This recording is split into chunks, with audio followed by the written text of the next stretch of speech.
parce que les policiers étaient venus dans l'idée de nous arrêter parce que Antoinette Sassou Nguesso, quand elle avait appelé la police, puisque les policiers nous avaient dit que c'était donc la première dame du Congo qui avait appelé la police. Et c'est pour ça que ce jour-là, il y avait tellement beaucoup de policiers qui étaient venus, parce que c'est Antoinette qui avait appelé la police. Et on avait expliqué qu'on n'était pas de voyous, contrairement à ce qu'elle avait dit. On avait présenté des documents qu'on était une association et qu'on dénonçait le fait qu'ils viennent se faire soigner ici en France avec l'argent des Congolais et qu'au Congo, le peuple congolais vit dans une extrême pauvreté, qui pille le pays et ils ont plusieurs biens ici en France. Et par là, on avait continué à dénoncer, par exemple, la Villa Suzette au Vésiné et d'autres biens dont je connaissais déjà. C'était pour dénoncer un peu tout cela. Jusqu'à chez Willy Etoka, qui n'est autre aussi qu'un homme de paille. Willy Etoka, on sait bien que c'est l'argent de Sassou Nguesso. Tout comme Lucien Ebata, aussi, qui a des problèmes avec la justice française, qui a fini par fuir la France. Actuellement, il est maintenant en Angleterre parce que ça fait 2 fois qu'il s'est fait arrêter avec de l'argent en liquide, des fortes sommes d'argent. Et ce qui est regrettable, c'est que les anciens compagnons de lutte, ceux-là que j'étais auparavant avec eux, ils avaient été corrompus par Hugues Golondélé. Donc, Sassou Nguesso avait donné la mission de corrompre. Et c'est Hugues Golondélé qui les avait corrompus. L'affaire avait fait un grand bruit, avait fait scandale. Et pourtant, ce jour-là, on était tombés d'accord. Unanimement, la majorité l'avait remporté de ne pas aller rencontrer Hugues Golondélé. Mais à notre grande surprise, c'est que ces personnes-là étaient parties en catimini aller rencontrer Hugues Golondélé dans l'hôtel là où il logeait et ils étaient filmés. Hugues Golondélé les avait filmés discrètement et ça avait circulé dans le Télé Congo, dans les réseaux sociaux, en disant que les indignés avaient été corrompus. Heureusement, Dieu merci, je n'étais pas là, ce jour-là, je n'étais pas avec eux. Donc voilà comment j'avais pu sauver, une façon de dire, l'honneur de l'association amicale des indignés du 242.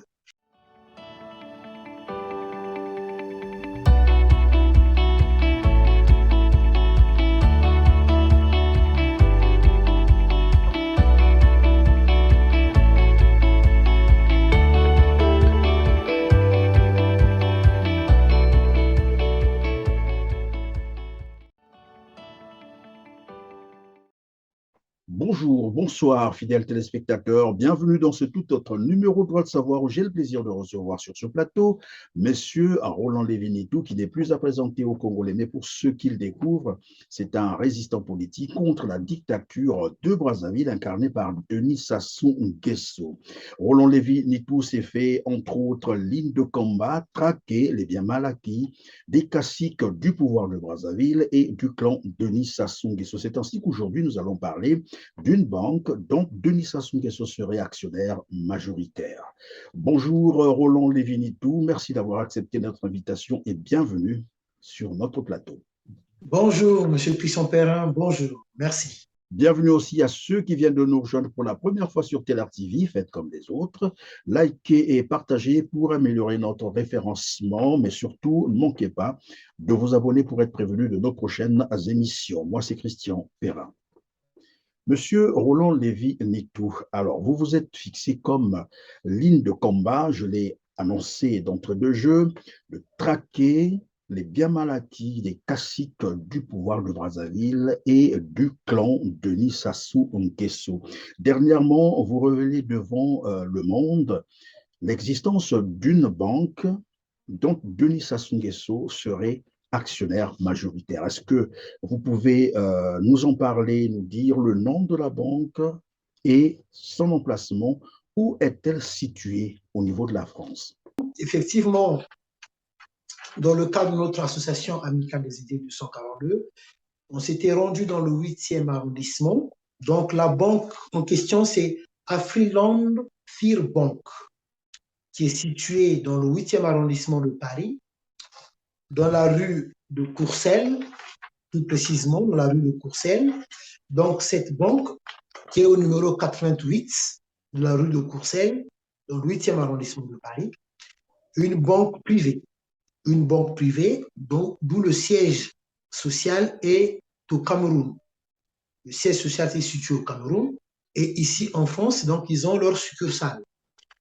Effectivement, de cette banque, M. Sassou Nguesso. Est-ce qu'elle existe depuis quand? Vous avez vérifié ces informations-là?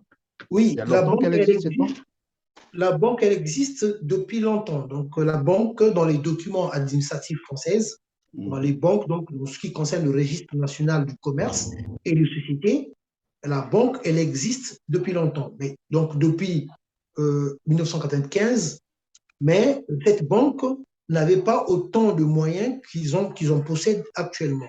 Donc, à cette époque-là, je pourrais dire, de ce que je pourrais dire, et M. Sassou, peut-être il n'avait pas autant de parts aujourd'hui. Mais Ah, ce donc qui est sûr, c'est bien après qu'il est venu souscrire. bien Euh, après, effectivement, donc on peut comprendre que, je pourrais le dire dans ce sens-là, je parle au conditionnel, c'est que après son coup d'État de 1997, mhm. déjà est-il qu'il n'y a pas que lui, tout seul, M. Sassou Nguesso, ainsi que sa fille Edith aussi, et est aussi actionnaire. Donc, de M. Denis Sassou Nguesso ainsi que sa fille Edith, de, de ces deux parts, donc rien que pour les deux, c'est de là où ils possèdent 90% des parts.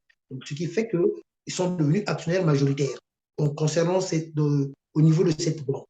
Parce que Alors, Sassou Nguesso, lorsque vous dites qu'il possède, c'est-à-dire Denis Sassou Nguesso et sa fille, qui n'est plus d'ailleurs de ce monde, vous parlez là d'Edith Bongo, alors il possède donc la part majoritaire, 90%, vous avez exactement. dit. La banque elle-même, elle a quel capital? Elle a pour capital 20 milliards de francs CFA. 20 milliards Elle a de pour francs CFA. capital 20 milliards de francs CFA. 20 milliards de francs CFA. Donc, les plus gros actionnaires, donc, au niveau de cette banque, Afriland Bank Fir Bank et Oui. M. Denis Sassou Nguesso, ainsi que Edith Bongo. Donc, Mais pour les deux, en dehors de Denis Sassou Nguesso et sa fille, il y a d'autres partenaires, c'est cela? effectivement, De il y a quelle d'autres partenaires. nationalité sont-ils, ces partenaires? Donc, la banque était donc représentée, si c'est toujours responsable, mais apparemment, dans les documents dont je possède, il n'est plus à la tête de cette banque-là. Donc, c'est M. Paul Fokam, Albert Nigria, et dans les documents que j'ai, qui avait quitté ses fonctions de directeur général. Il avait quitté ses fonctions. Mais en dehors de M. Paul Fokam, il y avait encore M. Legru, donc un Français, qui était aussi à la tête, donc M. Gilbert Lafargue, M. Gilbert Lafargue, qui était aussi donc responsable de cette banque. Mais je pense que dans mes investigations, dans mes documentations, qu'il n'est plus de ce monde. Donc, un monsieur qui était aussi au sein de cette banque, qui avait des fortes responsabilités, qui avait des responsabilités et qui venait en deuxième lieu de monsieur Fokam, le Camerounais. Je rappelle que le siège social se trouve au Cameroun et ici, donc, ils ont leur succursale qui est dans le 8e arrondissement de Paris.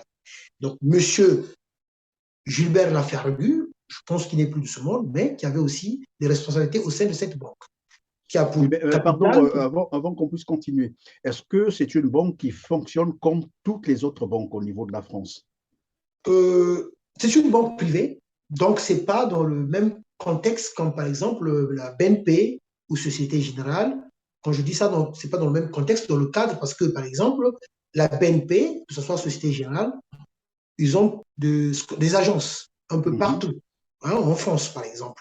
Donc c'est pour ça que j'ai pris cet exemple-là. Donc c'est pas pareil comme ces genres de banques qui ont pas mal de succursales, qui ont des agences, mais c'est une banque ici, donc une banque privée qui est dans le 8e arrondissement, qui a peu d'agences. Le seul endroit que moi je connais et qui est dans le document de, du registre de commerce, c'est cet endroit qui est dans le 8e arrondissement, où ils ont leur agence. Donc, ceux qui sont détenteurs de la carte de Afriland Fir Bank, ils vont retirer leurs sous dans leur distributeur qui est situé au 88 rue de Courcelles, dans le 8e arrondissement de Paris. Alors, vous avez dit que vous disposez, bien sûr, du registre d'enregistrement de cette banque. Exactement. Est-ce Que que j'ai pour ma pour les possession. besoins, bien sûr, de précision et des téléspectateurs qui nous suivent, vous pouvez nous rappeler la référence, en fait, le numéro de cette banque, ou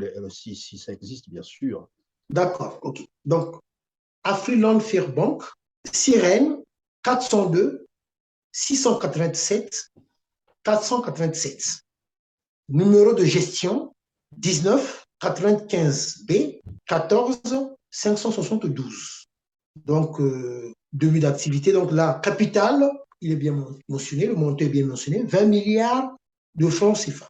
C'est en francs CFA. Donc, le numéro de représentant, donc, ce que je voulais dire, ce que je disais tout à l'heure, M. Kamon Fokam Paul, responsable à l'étranger, donc responsable en France, et à sa date de naissance, que je ne veux pas lire. Et le deuxième représentant, M. Lafargue Gilbert, responsable en France. Je crois que ce dernier n'est plus de ce monde, d'après mes investigations. Donc, M. Lafargue Gilbert était le responsable France. Donc, il avait ses bureaux dans le 8e arrondissement de Paris. Alors, donc, que vous nous parlez là de la banque que vous avez dit à Freeland First Bank, donc le capital serait de 20 milliards de francs CFA et Denis Sassou Nguesso et sa fille Edith Bongo seraient des actionnaires majoritaires. Alors, nous savons, oui, pardon. Et nous savons, j'allais rappeler évidemment que l'article 80 de la Constitution congolaise interdit en fait le président de la République d'exercer d'autres fonctions, bien sûr, ou de faire les affaires. Et nous savons qu'au demeurant, Denis Sassou Nguesso est un soldat, c'est un militaire, donc il n'a pas eu le temps de faire les affaires. Juste après là, il est devenu président, comme tout le monde le sait, par coup d'État, et il a multiplié les coups d'État pour se maintenir. Et qu'aujourd'hui, qu'ils financent ce genre d'activité, qu'ils prennent part dans ce genre d'activité à coût de milliards. Selon vous, d'où proviendrait cet argent? Une très bonne question. Une très bonne question parce que, étant donné que la Constitution, je l'ai là, ma position, effectivement, c'est bien ça, l'article 80 de la Constitution, de ce que M. Christian Perrin venait d'énumérer, effectivement, c'est ça. Donc, rien que sa propre Constitution, il ne la respecte pas. Mais la provenance de cet argent, c'est aussi facile à le savoir d'où vient cet argent. C'est le pillage de nos matières premières dont c'est accaparé notre pays, les matières premières dont il vend et qu'il gère comme si c'était sa propriété. Donc, le Congo, pour lui, c'est devenu comme une sorte de boutique, c'est lui qui gère. Mais cet argent, ce n'est pas d'aujourd'hui. Je ne parle pas d'abord des 14 000 milliards des générations futures dont on ne sait même pas où est passé cet argent. Mais moi, je vais vous ramener encore en arrière, pas pour très longtemps.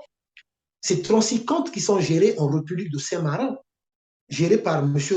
Chironi, qui avait été arrêté en République de Saint-Marin pour ces 36 comptes, où la République de Saint-Marin avait déjà saisi 19 millions de dollars. 19 millions de dollars. 19 millions de dollars, moi je parle avec des preuves, les preuves je les ai là, M. Christian Perrin, les preuves sont là. 19 millions de dollars qui avaient été saisis sur les comptes de M. Sassou Nguesso en République de Saint-Marin. Les comptes de ces 36 comptes qui étaient gérés par M. Chironi. Après l'arrestation de M. Chironi par les autorités de la République de Saint-Marin, il était obligé de cracher le morceau, une façon de dire que les comptes, les 36 comptes appartiennent bel et bien à M. Denis Sassou Nguesso. Donc, lui n'est qu'un simple géant. Donc, de ces 36 comptes, on avait demandé à M. Sassou Nguesso d'aller se justifier.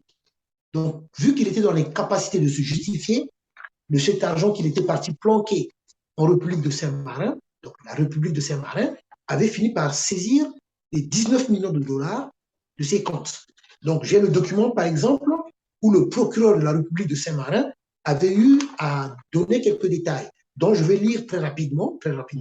Oui. Les éclaircissements apportés par le chef du tribunal de Saint-Marin, Giovanni Gozetta, ont permis de faire la lumière sur la procédure judiciaire connue sous le nom du procès Chironi.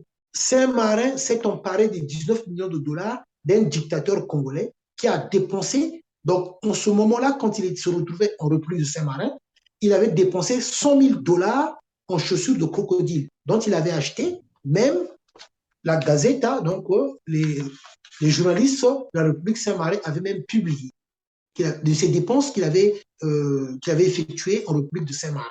Donc, les 19 millions de dollars.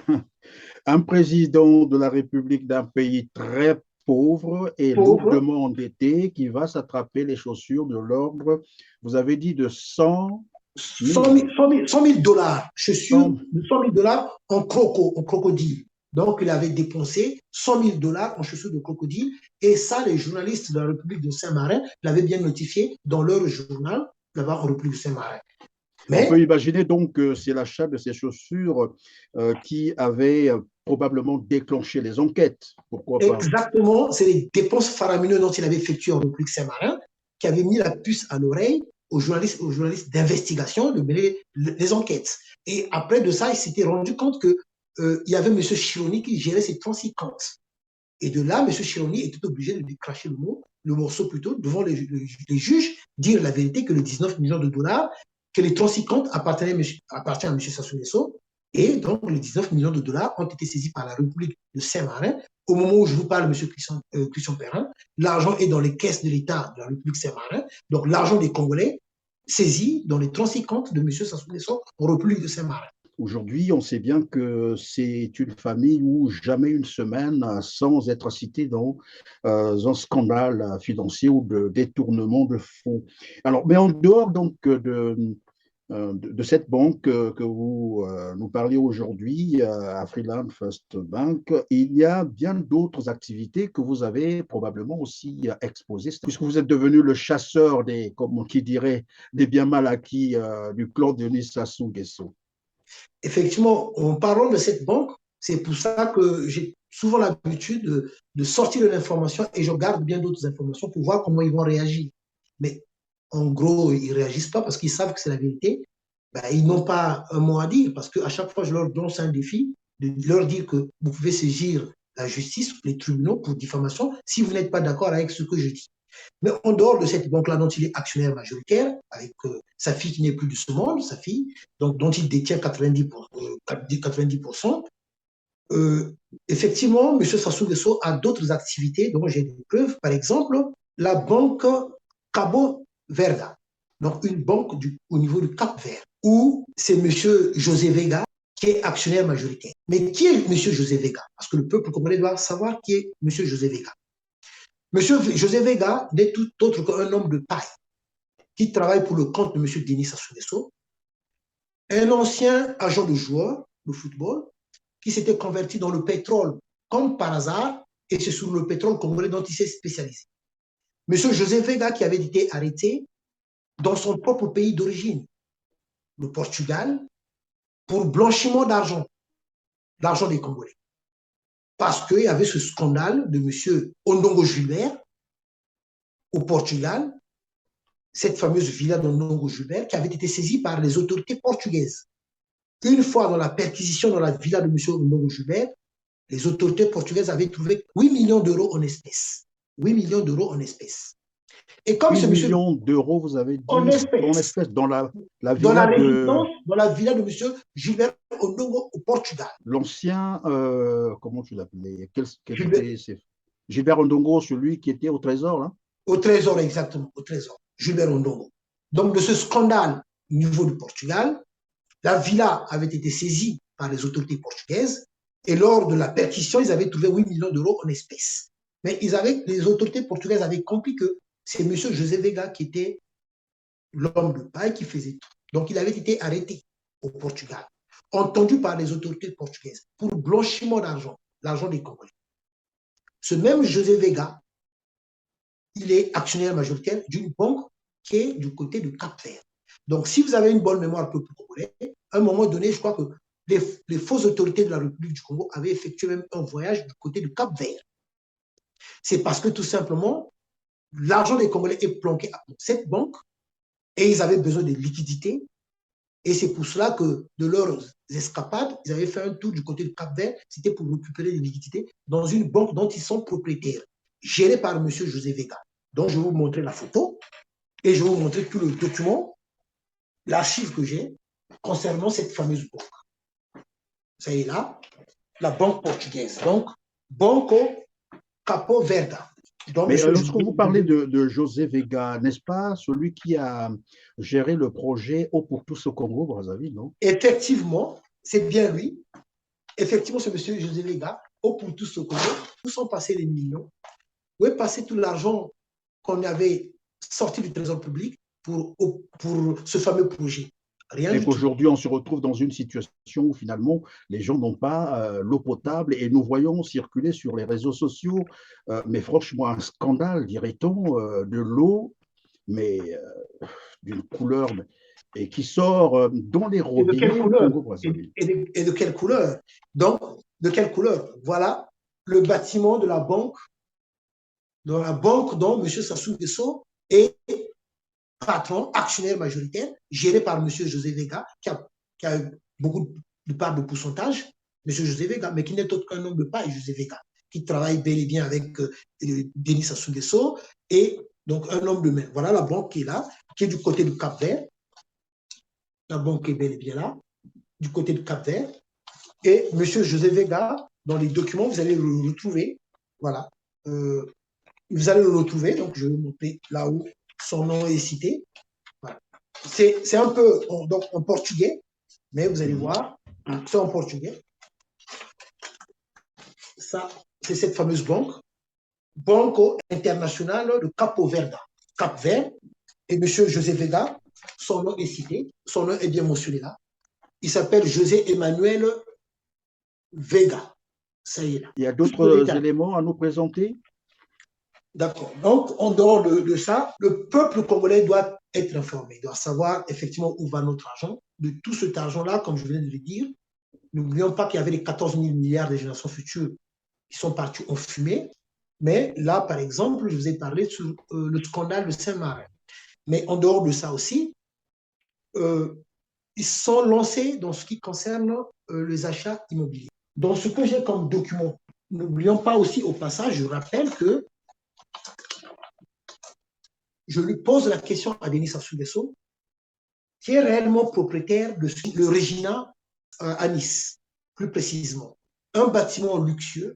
Il passe souvent ses séjours quand il se retrouve du côté de Nice. Voilà un peu l'intérieur, au niveau de la piscine. Le Regina qui est à Nice. Ça aussi, je pose la question qui en est le propriétaire. Je sais bien que c'est lui qui en est le propriétaire. Donc, certains documents dont je possède pour le peuple congolais, c'est le fait qu'ils sont lancés dans l'achat des immeubles. Encore un scandale aussi énorme. Monsieur Christian Perrin, je vais vous montrer, vous allez voir vous-même. Un scandale, c'est leurs bâtiments qui sont gérés souvent par monsieur Johnson, qui n'est autre que monsieur Johnson, qui n'est autre que le beau-fils de Sassou Nguesso, donc le mari de Julienne Sassou Nguesso. Ils avaient créé leur SCI, les Batignolles, dont ils ont acquis pas mal d'immeubles et de villas ici en France. Par exemple, regardez la villa de Julienne Sassou Nguesso, gérée par SCI les Batignolles. Autre point que je veux évoquer aussi, l'autre SCI la Bombe, qui est dans le 8e arrondissement, géré aussi par toujours M. Guy Johnson, le mari de Julienne Sassou Nguesso, apparemment peut-être qu'ils ne sont plus ensemble, dans le 8e arrondissement. Donc, ils avaient acheté pour, au total, 20 millions d'euros. 20 millions d'euros. Pour 20 millions d'euros, ils avaient acheté ça aux Saoudiens. Donc, c'est la famille d'Arabie Saoudite qui était représentée par un membre de la famille. Monsieur Guy Johnson, le gérant de la SCI de la Bonne, l'avait acheté pour cette somme de plus de 20 millions, avec des travaux réalisés. On se rend très bien compte qu'en fait, ils ne sont que dans l'ordre des milliards et des milliards de francs CFA et de l'argent du Congo, vous l'avez dit, probablement, et de toute façon, c'est démontrable parce que la famille Sassou Nguesso est une famille connue de tous les Congolais. Sassou n'est pas issu d'une famille riche, moins encore d'une famille industrielle. On connaît l'histoire de Denis Sassou Nguesso. Et donc là, il ressort visiblement que c'est l'argent de l'État congolais qui est utilisé. Vous avez suivi aussi le dernier scandale donc, de la presse internationale a fait état sur, bien sûr, un hôtel particulier, je crois, au niveau de Paris, qui appartiendrait à Denis Christelle Sassou Nguesso. L'hôtel particulier qui appartient à Denis Christelle Sassou Nguesso, l'information est vraie. Et il y a très longtemps de cela, je m'avais déjà parlé. Donc, je n'ai pas été étonné qu'aujourd'hui, la justice française puisse se saisir de ce dossier.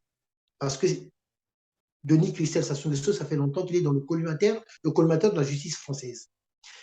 L'hôtel particulier a été saisi. Pour l'instant, il n'est pas encore vendu aux enchères. Mais ce qui est écœurant, c'est de voir que nous, les Congolais, ne sommes pas dans ce dossier. C'est bien d'autres personnes qui sont derrière. Donc, il y a d'autres associations, souvent les mêmes, hein, Sherpa, donc Maître William Bourdon, qui sont dans ce dossier. Ce qui est écœurant, c'est de voir qu'une fois que ça va être l'hôtel particulier va être vendu aux enchères, l'argent va rester dans les caisses de l'État français. Ceux qui ont déclenché cette affaire, ils vont en bénéficier parce qu'ils ont fait ce travail-là pas pour rester bras croisés, ils vont en bénéficier. Mais l'argent ne repartira pas aux mains des Congolais. Et pourtant, l'argent était bel et bien sorti du trésor public congolais. C'est l'argent des Congolais.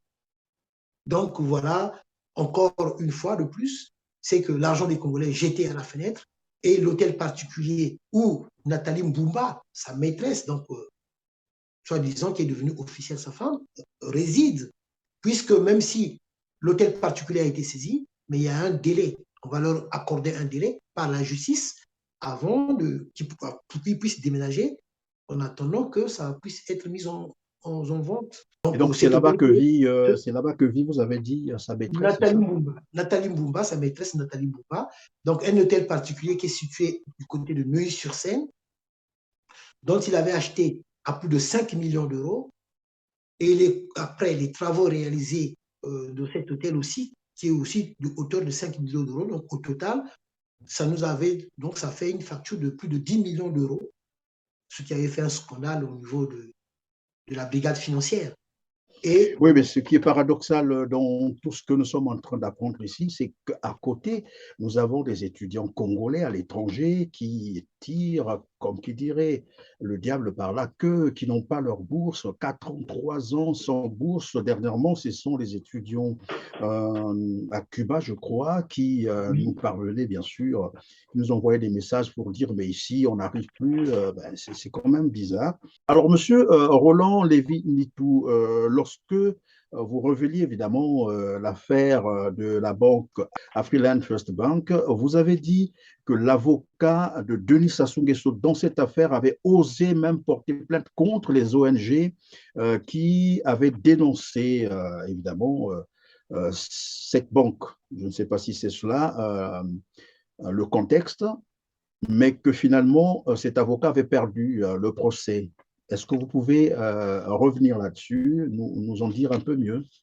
D'accord, oui. C'est donc l'avocat de la banque Afriland First Bank qui avait tenté donc porter plainte contre l'ONG qui avait dénoncé ce problème de blanchiment d'argent et donc la riposte diffamatoire d'une banque contre les lanceurs d'alerte, ce qui avait été mentionné dans l'article Chantelly, c'est Maître Éric Monté, avocat de la Freeland First Bank, établissement accusé de blanchiment par des ONG, a été condamné pour diffamation à Paris pour avoir qualifié sans base factuelle les lanceurs d'alerte de faussaires. Donc l'avocat n'était pas de bonne foi. C'est ce qu'a souligné la 17e chambre du tribunal correctionnel de Paris en infligeant 3 condamnations à Maître Éric Monté, sanctionnant ses propos diffamatoires vis-à-vis de 2 cadres de banque congolais, Navi Malela et Grandi Coco Lobangue, et de plateforme de protection de lanceurs d'alerte en Afrique, qui a rédigé avec Global Witness un rapport sur la filière congolaise de la Freeland First Bank. Donc, cet avocat avait été condamné parce qu'il voulait faire taire qu'en fait, les lanceurs d'alerte, ceux-là qui avaient parlé, donc ceux de l'ONG, qui avaient parlé sur le blanchiment d'argent de cette fameuse banque, qui est complice de ce qui se passe En en fait, Afrique. c'est devenu une stratégie pour le pouvoir de Brazzaville. Dès lors qu'on dénonce un certain nombre des activités lugubres, allais-je dire, ils agitent un peu le spectre de poursuites judiciaires et puis on voit les avocats s'activer autour juste pour faire taire les gens. C'est ça le problème en fait. Exactement, c'est le but exactement. Donc l'article est là, où les journalistes avaient publié le fait que leur avocat, l'avocat de la banque, avait été condamné par la justice pour vouloir faire taire les lanceurs d'alerte. Donc, s'attaquer aux responsables de Global Witness pour avoir parlé sur le blanchiment d'argent. Voilà, donc c'est ça, effectivement. Donc, cette fameuse banque où voilà, tout a été clair. Hein? Donc, les gros actionnaires sont le président Denis Sassou Nguesso et sa fille Edith Lucie Bongo. Ça entre dans la stratégie de diversion lorsqu'on parle évidemment de poursuivre en justice ceux qui mettent à nu leur magouille. Malheureusement, c'est devenu courant et je l'ai dit tout à l'heure. Nous sommes pratiquement à la fin de cette émission. Alors, monsieur Roland Lévy-Nitou, c'est vrai que, bon, vous avez cité là quelques éléments parce que je sais que vous en disposez beaucoup d'autres. On reviendra probablement à l'occasion des autres émissions. Mais je rappelle que vous êtes donc à la tête d'un mouvement, j'allais dire, s'il faut appeler ça comme ça, les Indignés 242, c'est bien cela. On n'a même pas parlé de ça. Est-ce que vous pouvez nous rappeler c'est quoi les Indignés 242 quelles ont été les motivations pour en arriver là? Oui, ben, les motivations, parce que l'Association amicale des Indignés 242, qui a été créée donc, en 2015, les motivations, c'est tout simplement, c'est que en 2012, j'étais au Congo pour l'année où j'étais pour la dernière fois au Congo-Brazzaville, en 2012. J'étais parti rendre visite à un membre de la famille à l'hôpital CHU de Brazzaville et j'avais vu les conditions des malades. Ça m'avait tellement touché. Mais en sortant de là, je me suis retrouvé vers le plateau de 15 ans. J'avais vu plusieurs nombres de 4-4. J'avais dit, mais finalement, comment ça se fait que ce soit dans les écoles, que ce que j'avais vu moi-même, les enfants sont assis à même le sol, dans les hôpitaux, les conditions, je les ai vues moi-même, et il y a autant de 4-4, donc ça veut dire qu'il y a l'argent. Et effectivement, il y avait l'argent en 2012, il y avait l'histoire après l'histoire du 4 mars, où j'étais en train de donner de l'argent à plusieurs familles. Il y avait de l'argent, et en revenant en France, j'avais trouvé cela injuste d'entendre monsieur l'ancien PDG de Total, Marjorie, dire que en dehors de l'argent de la rente pétrolière qu'on donne à l'État congolais, mais chaque année, Total verse 3 milliards à l'État congolais pour construire des hôpitaux et des écoles. Pardon, on peut rester d'abord à ce niveau-là. Vous dites l'ancien directeur de Total, Marjorie, vous avez cité, vous dit qu'en dehors des activités et autres, des recettes, Total verse à l'État congolais 3 milliards. Pour la construction des écoles et des hôpitaux chaque année. Ça y est encore dans YouTube, dans son interview. Et quand on dit chaque année, ça veut dire qu'on peut remonter les années pour commencer à compter depuis qu'il est là. Et si aujourd'hui, il a encore fait 25 ans depuis son retour au pouvoir par les armes, donc pendant les 25 ans, Total a versé 3 milliards pour la construction des hôpitaux et des écoles en République du Congo, donc à l'État congolais. Chacun peut faire le calcul. Donc, 3 milliards fois 25. Exactement, pour la construction. Mais donc, de là, j'avais trouvé que c'est injuste ce que vit le peuple congolais. Donc, c'est comme je déteste les injustices par rapport à ma façon d'être, j'avais trouvé qu'il fallait dénoncer cela. Donc, l'idée de la création, c'est parce qu'en 2012, en revenant, donc quand j'avais suivi cette interview j'étais parti chez Total pour dénoncer les conditions de vie de la population congolaise, et c'était en 2012. En sortant de là, il y avait un monsieur qui était là, avec qui j'avais échangé en me disant que vous avez totalement raison de dénoncer ce qui se passe chez vous au Congo-Brazzaville, mais ça serait bien que vous puissiez le faire dans le cadre associatif. Donc, d'où était venue l'idée de créer une association et que j'avais expliqué à certaines personnes, de nos compatriotes, effectivement, nos revendications devaient être au sein de l'association pour avoir une protection juridique. Donc, effectivement, et comme je connaissais déjà les biens de Denis Sassou Nguesso ici en France, donc on avait maintenant inclus les dénonciations au sein de l'association amicale des Indignés. Et notre première action, c'était à l'avenue Rap, au numéro 19. Et ce jour-là, Antoinette Sassou Nguesso était là. C'était pour dénoncer le fait qu'elle vient se faire soigner ici en France, à l'hôpital américain, avec les frais, l'argent des Congolais. Ce n'était pas normal. Et effectivement, de cette dénonciation de ce jour-là, je savais bien que la police devait arriver. Et les policiers, quand ils étaient arrivés, la première des questions qu'ils avaient posées, c'est quoi ce mouvement-là? Et on leur avait dit qu'on était une association. Et de là, on m'avait demandé présenter les documents de l'association et de donner aussi mes pièces d'identité, donner ma pièce d'identité. Et heureusement, c'est ça qui nous avait sauvés ce jour-là, parce que les policiers étaient venus dans l'idée de nous arrêter, parce que Antoinette Sassou Nguesso, quand elle avait appelé la police, puisque les policiers nous avaient dit que c'était votre première, donc la première dame du Congo qui avait appelé la police. Et c'est pour ça que ce jour-là, il y avait tellement beaucoup de policiers qui étaient venus, parce que c'est Antoinette qui avait appelé la police. Et on avait expliqué qu'on n'était pas de voyous, contrairement à ce qu'elle avait dit. On avait présenté les documents qu'on était une association et qu'on dénonçait le fait qu'ils viennent se faire soigner ici en France avec l'argent des Congolais et qu'au Congo, le peuple congolais vit dans une extrême pauvreté, qui pille le pays et ils ont plusieurs biens ici en France. Et par là, on avait continué à dénoncer, par exemple, la Villa Suzette au Vésiné et d'autres biens dont je connaissais déjà. C'était pour dénoncer un peu tout cela. Jusqu'à chez Willy Etoka, qui n'est autre aussi qu'un homme de paille.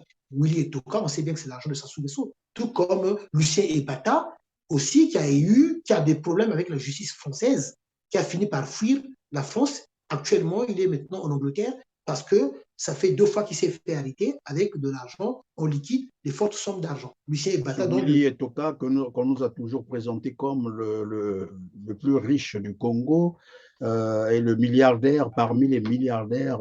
Oui, en plus, lui qui a toujours tendance de pouvoir encore narguer le peuple congolais, dont il s'est surnommé le dragon de la monnaie.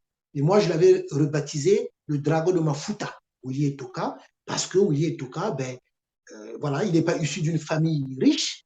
On sait bien que Willy Etoka ne gère que l'argent de Denis Sassou Nguesso. Voilà, donc un homme de paille encore parmi tant d'autres. Lucien Ebata et d'autres personnes dont Sassou Nguesso a fini par enrichir, comme M. Chironi et M. José Vega. Mais lorsque vous menez ces activités, Roland Lévinitou, vous vous sentez pas menacé? On vous a jamais traduit en justice, par exemple, pour tenter de vous faire taire? Et comment vous vous en sortez?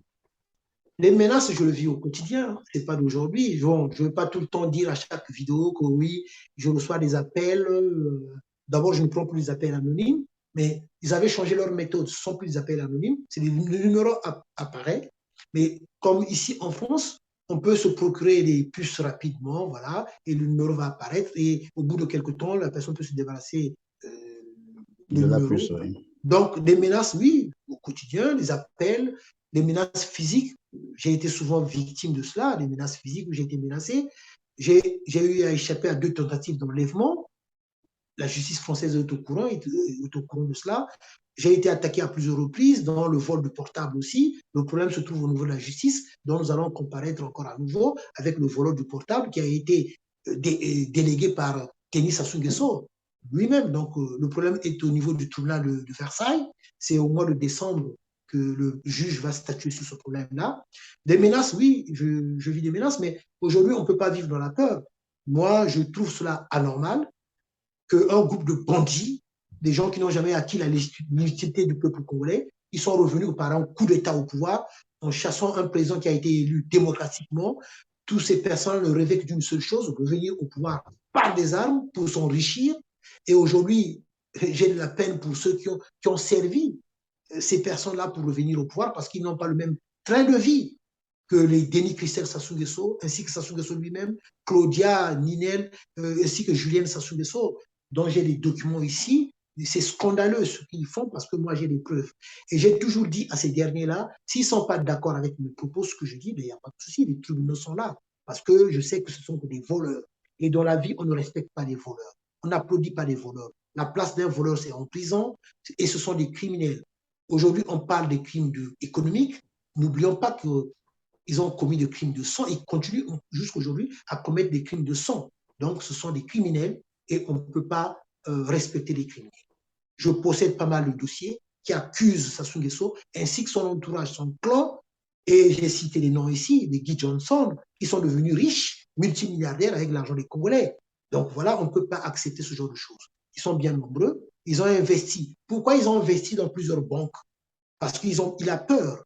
Peur pour lui et pour ses rejetons de se dire qu'un jour, si on n'est plus au pouvoir, il ne faut pas qu'on puisse se retrouver dans la situation qu'ils s'étaient déjà retrouvés. Parce qu'au moment où le professeur Pascal Lissouba était au pouvoir, ils n'avaient plus le même train de vie. Moi, je peux vous le dire, à cette époque-là, je sais que le train de vie de Sassou Nguesso avait changé ici en France. Ils n'avaient plus le même train de vie. Donc, ils ont peur de se retrouver dans cette situation-là. Et Sassou Nguesso, tout ce qu'il est en train de faire, de mettre de l'argent partout dans le monde de gauche à droite, c'est pour se dire qu'un jour, s'il n'est plus au pouvoir, pour ne plus qu'il se retrouve dans cette situation qu'il s'était déjà retrouvé.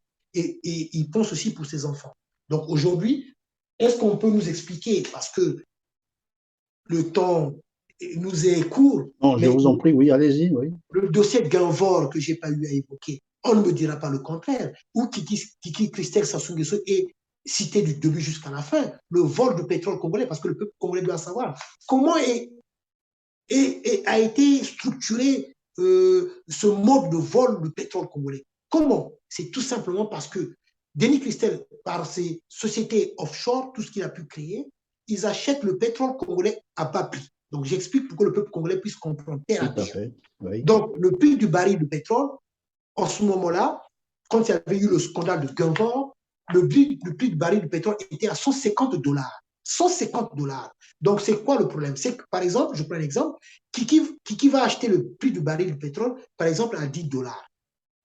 À 10 dollars. Il le rachète. Donc, il rachète le pétrole congolais via son entreprise à lui, d'où Denis Ngokana, complice, Jean Buleux Itoa, complice, Blaise Elenga, complice. Donc, ils rachètent le pétrole congolais à bas prix. Donc, un exemple, à 10 dollars. Or, sur le marché international, le prix du baril de pétrole est à 150 dollars. Eux, ils rachètent le pétrole congolais à 10 dollars et après, ils revendent le même baril qu'ils ont acheté à l'entreprise SNPC à 10 dollars. Ils revendent sur le marché international à 150 dollars. Alors qu'à ce moment-là, en cette période-là, il est aussi directeur de la SNPC. De la SNPC, exactement. De la SNPC, après il est passé aussi du côté de la CORAF, si j'ai une bonne mémoire. Donc, en étant là, et c'est ça qu'ils avaient mis en place. Racheter le baril de pétrole congolais à bas prix et le revendre sur le marché international du côté de la City, donc en Angleterre, puisque c'est là-bas que ça se passe, le revendre plus cher, donc à 150 dollars. Donc, voilà comment ils avaient gagné beaucoup d'argent avec tout ce monde-là, les Lucien et Bata. Voilà, ils se sont enrichis dans ce sens-là. Et l'argent était placé dans plusieurs pays. Donc, par exemple, un autre endroit qui est Hong Kong. Donc, Denis Christelle Sassou Nguesso a des comptes du côté de Hong Kong. C'est pour ça que j'ai ces relevés de comptes bancaires. Il y a des cartes bancaires illimitées. Et donc, dans ce relevé de comptes, c'est là où il y a ces achats. Où il y a ces achats de 50 000 euros en une journée. Où il y a des achats de 28 000 euros dans des grandes enseignes. Voilà. Donc, ça, c'est le relevé de compte de Kiki. Et quand il est à Paris, que ce soit dans le monde, là où il paye avec ses cartes bancaires, j'ai des relevés de compte que j'avais publié même. Tout est là. Donc, les endroits où il a l'habitude de faire des achats, tout est détaillé dans ce relevé de compte. Donc, voilà comment ils ont volé le peuple congolais. Voilà comment ils ont appauvri le peuple congolais en rachetant le pétrole congolais à bas prix et pour le revendre au prix d'or. D'où je vous ai parlé aussi du dossier Guinvor du côté de la Suisse où il avait été mis en examen. Le Congo a eu des problèmes dans plusieurs pays du monde où le Congo a été cité, a été traduit au niveau de la justice.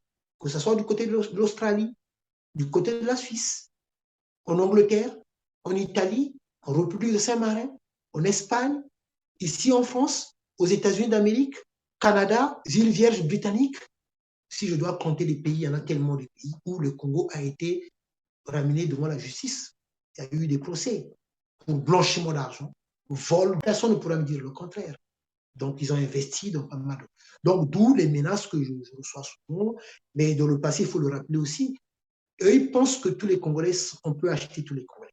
Et ils avaient songé à me corrompre, où j'avais dénoncé cela. Et ce qui est regrettable, c'est que les anciens compagnons de lutte, ceux-là que j'étais auparavant avec eux, ils avaient été corrompus par Hugues Golondélé. Donc, Sassou Nguesso avait donné la mission de corrompre. Et c'est Hugues Golondélé qui les avait corrompus. L'affaire avait fait un grand bruit, avait fait scandale. Mais moi, j'avais dit à ces personnes-là, quand Hugues Golondélé les avait invités, on leur avait dit au cours d'une réunion de ne pas y aller. On avait voté à l'unanimité de ne pas aller rencontrer Hugues Golondélé. Comme j'avais eu à expliquer à mes compatriotes en leur disant, dit Hugues Golondélé, dit Sassou Nguesso. Donc, si vous allez rencontrer Hugues Golondélé, vous rencontrez Sassou Nguesso. Et pourtant, ce jour-là, on était tombés d'accord. Unanimement, la majorité l'avait remporté de ne pas aller rencontrer Hugues Golondélé. Mais à notre grande surprise, c'est que ces personnes-là étaient parties en catimini aller rencontrer Hugues Golondélé dans l'hôtel là où il logeait et ils étaient filmés. Hugues Golondélé les avait filmés discrètement et ça avait circulé dans le Télé Congo, dans les réseaux sociaux, en disant que les indignés avaient été corrompus. Heureusement, Dieu merci, je n'étais pas là, ce jour-là, je n'étais pas avec eux. Donc voilà comment j'avais pu sauver, une façon de dire, l'honneur de l'association amicale des Indiens du 242. Autre tentative, c'était la deuxième, c'est Osiala Sylvestre, qui n'était autre qu'un poche de Denis Sassou Nguesso. Je ne sais pas qu'est-ce qu'il est devenu. Osiala Sylvestre, un ancien ministre, je crois. Exactement, que Sassou Nguesso avait envoyé ici en France à cette époque-là. Il logeait à Boulogne-Billancourt. Osiala Sylvestre, de lui-même, je ne sais pas par quel genre d'intermédiaire qu'il avait obtenu mon numéro, il m'avait appelé, je l'avais eu au téléphone, où il m'avait invité d'aller le rencontrer dans son hôtel, là où il était logé, à Boulogne-Billancourt. Il avait été direct avec moi, il a été clair. Écoutez, moi, on m'a demandé, ça c'est les dires de M. Osiala Sylvestre, on m'a demandé de vous rencontrer, on a compris le bruit que vous faites, montrer les maisons, tout ça, ça dérange, ça gêne, c'est le problème du pays, on peut s'asseoir autour d'une table, donc on m'a demandé de te rencontrer, viens me voir là où je suis, à l'hôtel, il y a ton enveloppe qui est là, que tu vas prendre après, hein, et comme ça, tout va rentrer dans l'ordre. C'est les propos de M. Osiala Sylvestre. À cette époque-là, qui était un protégé de Sassou Nguesso, je ne sais pas ce qu'il est devenu. Je l'avais recadré, M. Osiala Sylvestre. Il avait eu sa dose de ce que je l'avais dit, et ça aussi, ça avait été réglé. Donc, voilà un peu comment ils ont tenté. Et voilà, après, c'était des menaces physiques. On m'avait fait comprendre que bon, quand tu ne veux pas de ce qu'on te propose, mais sache-le que ça a été dit en lingala. Hein. Tokosi Lananayo. Voilà les propos qui avaient été tenus. Tokosi Lananayo. Donc, depuis là, les menaces, oui, mais cela ne me fait pas peur. Voilà. Tokosi Lananayo, en fait, pour ceux qui ne comprennent pas lingala, c'est simplement dire qu'on finira par avoir tapo. C'est toute une menace. Alors, merci en tout cas, Roland Lévy-Nitou, d'avoir été avec nous, de nous avoir fait toutes ces révélations. Comme je l'ai dit, hein, ce n'est pas la dernière émission. Nous reviendrons sur les autres affaires. Je sais qu'il y en a beaucoup, vraiment beaucoup.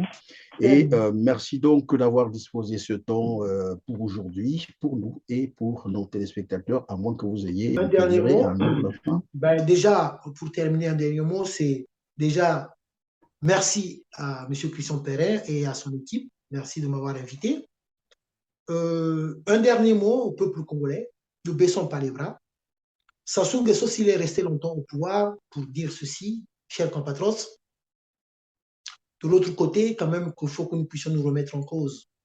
Il est resté longtemps au pouvoir parce qu'il a su nous diviser pour mieux régner. Le Congo, c'est un bien commun. La richesse du Congo appartient à tout Congolais.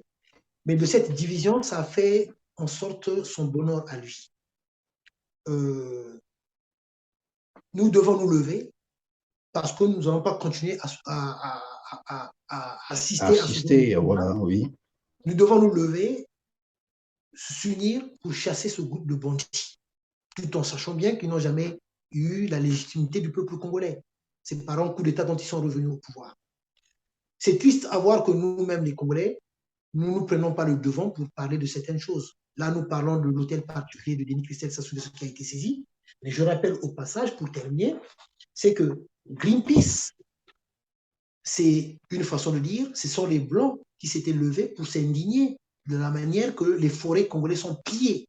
Ça, c'est le pillage du forêt congolais. Et le Congo, le nôtre, le Congo-Brazzaville. Le Congo-Brazzaville, effectivement. Donc, Greenpeace, les membres de Greenpeace étaient partis pour manifester sur le bois congolais qui est pillé. Donc, là, c'est les membres de Greenpeace qui avaient manifesté.